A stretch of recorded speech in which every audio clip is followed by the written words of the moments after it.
వాంతులు వికారం అనేది వస్తుంది, సరే ప్రాబ్లం అనేది వస్తుంది.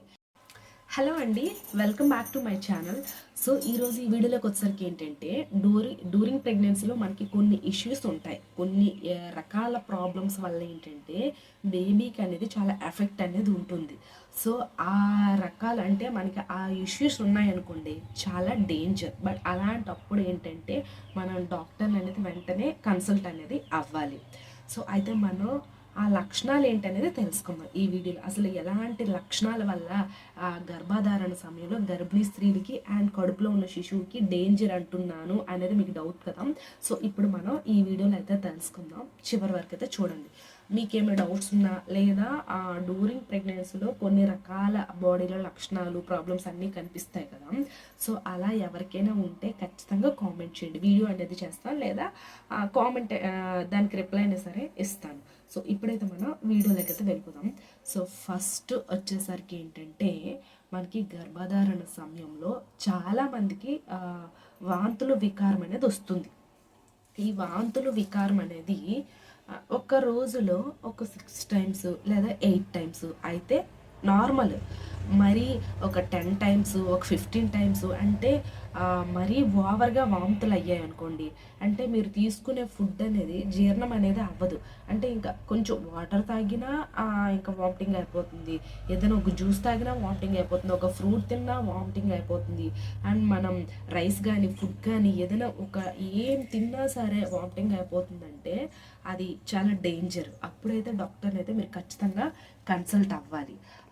అలా ఒక రోజులో మినిమం ఒక 10 లోపు అంటే 10 టైమ్స్ కంటే ఎక్కువ అయితే మాత్రం అది చాలా డేంజర్. 10 టైమ్స్ కంటే తక్కువ అయితే కొంచెం పర్వాలేదు. అట్లా అంటే వాంతులు వికారం అనేది 10 టైమ్స్ కంటే ఎక్కువగా అయ్యి అంటే ఏం తిన్నా వామిటింగ్స్ అట్లనే అయిపోతుంది అనుకునే వాళ్ళు మాత్రం ఇంకా డాక్టర్ని కన్సల్ట్ అయితే వాళ్ళు ఏంటంటే ఫ్లూయిడ్స్ ఎక్కించడం అండ్ ట్యాబ్లెట్స్ అండ్ బాడీకి ఫ్లూయిడ్స్ అనేది ఎక్కువగా ఎక్కిస్తారు. సో అట్లా అయితే కొంతవరకు హెల్తీగా ఉంటుంది. అట్లా ఎక్కువగా వామిటింగ్స్ అయ్యాయి అనుకోండి, బాడీ అనేది డీహైడ్రేట్ అయిపోతుంది. అంటే బాడీ డీహైడ్రేట్ అయిపోతే అప్పుడు బేబీకి అనేది ఎఫెక్ట్ అనేది ఉంటుంది. సో దట్స్ వై మీరు ఏంటంటే అలాంటప్పుడు ఎక్కువగా డీహైడ్రేట్ కాకుండా బేబీని ప్రొటెక్ట్ చేయాలి అనుకునే వాళ్ళు 10 కంటే ఎక్కువగా వాంతులు వికారం ఇలాంటి లక్షణాలు కనిపిస్తే వెంటనే డాక్టర్ అనేది కన్సల్ట్ అవ్వాలి. సో అది ఇంకొకటి, డ్యూరింగ్ ప్రెగ్నెన్సీలో నార్మల్ హెడేక్ అనేది వస్తుంది, ఖచ్చితంగా వస్తుంది. అయితే కొంతమందికి ఆ నార్మల్ హెడేక్ అనేది కాస్త మైగ్రేన్గా మారి కళ్ళు మసకలు బారాయి అనుకోండి, ఖచ్చితంగా అది చాలా ఎఫెక్ట్ ఉంటుంది. అంటే దానివల్ల ఏంటంటే కొన్ని ప్రాబ్లమ్స్ వస్తాయి, ప్రీక్లాంప్షియా ఇట్లాంటివన్నీ సమస్యలు అనేది వస్తుంది. కాబట్టి మీరు ఏం చేయాలంటే డ్యూరింగ్ ప్రెగ్నెన్సీలో తలనొప్పి వస్తే పర్వాలేదు, బట్ అది విపరీతంగా మారి మైగ్రేన్ హెడేక్గా మారి అండ్ ఆల్సో మనకి కళ్ళు మసకబారడం అంటే ఉన్న చోటనే పడిపోవడం ఇలాంటివంతా జరిగాయి అనుకోండి, అది కొంచెం డేంజర్. కాబట్టి అలాంటప్పుడు డాక్టర్ అనేది కన్సల్ట్ అవ్వాలి. ఎందుకంటే అలా మసకల బారి హెడేక్ వచ్చి కొంతమందికి బీపీ డౌన్ అయిపోతుంది. సో అలా బీపీ డౌన్ అయినా సరే ప్రాబ్లం అనేది వస్తుంది.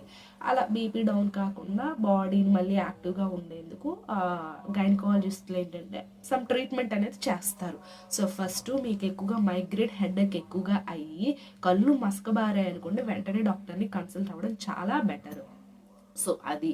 అండ్ ఇంకొకటి, డ్యూరింగ్ ప్రెగ్నెన్సీలో కొంతమందికి లైట్ స్పాటింగ్ వచ్చిందనుకోండి, ఆ స్పాటింగ్ వస్తే మాత్రం కొంతమందికి ప్రాబ్లం అవుతుంది. ఎలా అంటే అది ఎక్టోపిక్ ప్రెగ్నెన్సీ అయినా అవ్వచ్చు, లేదా కొంతమందికి ఈ మాయ ఉంటుంది కదా, ప్లాసింటా బ్యాక్ సైడ్ బ్లడ్ అనేది గడ్డ కట్టుకుపోవడం ఇలాంటిది ప్రాబ్లం అవ్వచ్చు.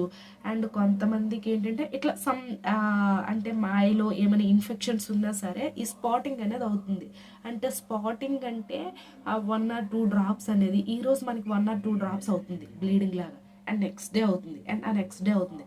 అలా 3 days కానీ 4 days కానీ అయ్యింది అనుకోండి, ఆ స్పాటింగ్ ఏంటనేది వాళ్ళు రెక్టిఫై చేస్తారంటే వాళ్ళు ఫైండ్ అవుట్ చేస్తారు. ఎట్లా దేని వల్ల వచ్చిందా అంటే కొంతమందికి ఎక్టోపిక్ ప్రెగ్నెన్సీ అవ్వడం, కొంతమందికి ప్లాసింటా పక్కనే బ్లడ్ గూడు కట్టుకోవడం ఇట్లాంటి ప్రాబ్లమ్స్ అన్నీ కూడా వస్తాయి. అలా వచ్చిందో లేదో అనేది వాళ్ళు ఫైండ్ అవుట్ చేస్తారు. బట్ మీకు స్పాటింగ్ అనేది ఒక 2 డేస్ 3 డేస్ వచ్చింది అనుకోండి, వెంటనే కన్సల్ట్ అయితే బేబీ ఎలా ఉంది, బేబీ హెల్దీగా ఉందా లేదా అనేది కూడా స్కానింగ్ కూడా చేస్తారు. సో స్పాటింగ్ అయితే మాత్రం ఖచ్చితంగా వెంటనే వెళ్ళిపోండి. సో అదొకటి. అండ్ ఇంకొకటి వచ్చేసరికి ఏంటంటే బేబీ యొక్క మూమెంట్స్ బేబీ యొక్క మూమెంట్స్ అనేది మనకి తగ్గుతున్నాయా లేదా అనేది ఎవ్రీ డే ఎవ్రీ మినిట్ కూడా మీరు అబ్జర్వ్ చేస్తూ ఉండాలి. ఎందుకంటే బేబీ యొక్క మూమెంట్స్ అనేది ఆగిపోయాయి అనుకోండి, చాలా ప్రాబ్లం వస్తుంది. కాబట్టి బేబీ యొక్క మూమెంట్స్ అనేది మీకు ఒక రోజులో మినిమం ఒక 9 టైమ్స్ వచ్చినా బేబీ హెల్దీగా పెరుగుతున్నట్టు. బట్ అలా మీకు ఆ 9 టైమ్స్ కూడా రావట్లేదు అంటే కొంచెం ప్రాబ్లం ఉన్నట్టు. కాబట్టి మీకు మూమెంట్స్ ఎక్కువగా తెలిస్తే పర్వాలేదు, బట్ ఏం తెలియట్లేదు అనుకునే వాళ్ళు మాత్రం ఖచ్చితంగా డాక్టర్ని అనేది కన్సల్ట్ అవ్వాలి. అసలు బేబీ పొజిషన్ ఎలా ఉంది, ఎందుకు మూమెంట్స్ ఇవ్వట్లేదు, ఏంటి ప్రాబ్లము, అలా ఎవ్రీథింగ్ కూడా చెక్ చేస్తారు. సో అంటే మనకి ఒక్క రోజులో ఒక 9 టైమ్స్ 10 టైమ్స్ బేబీ యొక్క మూమెంట్స్ వస్తుందా లేదా అనేది పొట్ట పైన చేతులు పెట్టి గమనిస్తూ ఉండాలి. అంటే మనకి ఈ పగలంతా మనకి తెలియకపోవచ్చు, బట్ నైట్ టైం పడుకుంటాం కదా, సో అలా నైట్ టైం పడుకునేటప్పుడు ఏంటంటే పొట్ట పైన చేతులు వేస్తే ఖచ్చితంగా బేబీ మూమెంట్స్ అనేది బాగా నీట్గా అర్థమవుతుంది. సో అదొకటి. అండ్ ఇంకొక ప్రాబ్లం, కొంతమందికి యామ్నోటిక్ ఫ్లూయిడ్కి యూరిన్కి డిఫరెన్సెస్ అనేది తెలీదు. అంటే నాకు కూడా తెలియదులండి, బట్ యామ్నోటిక్ ఫ్లూయిడ్కి దీనికి యూరిన్కి డిఫరెన్సెస్ అనేది తెలీదు. కొంతమందికి యూరినే లీక్ అవుతుంది అనుకుంటారు, బట్ అది యామ్నోటిక్ ఫ్లూయిడ్, అది గమనించాలి. కొంతమందికి ఇప్పుడు మనకి ప్రసవం అంటే డెలివరీ దగ్గర అవుతూనే కొద్ది రిలీజ్ అవుతూ ఉంటుంది.